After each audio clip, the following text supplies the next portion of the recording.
দেশে আবারও বাড়তে শুরু করেছে এডিস মশাবাহিত রোগ ডেঙ্গুর প্রকোপ। গত শনিবার থেকে শুক্রবার পুরো সপ্তাহে ডেঙ্গুতে আরও ১৯ জন মারা গেছেন। এই সময়ে ডেঙ্গু নিয়ে হাসপাতালে ভর্তি হয়েছেন ৫,৪৪০ জন।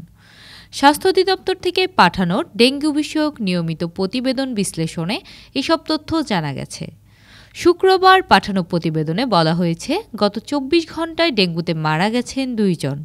হাসপাতালে ভর্তি হয়েছেন ৩২১ জন।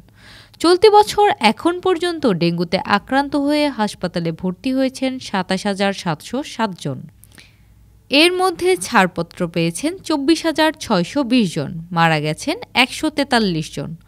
গত বছর দেশের ইতিহাসে ডেঙ্গুতে সর্বোচ্চ ৩,২১,১৭৯ জন রোগী আক্রান্ত হন। এর মধ্যে মৃত্যু হয় ১,৭০৫ জনের।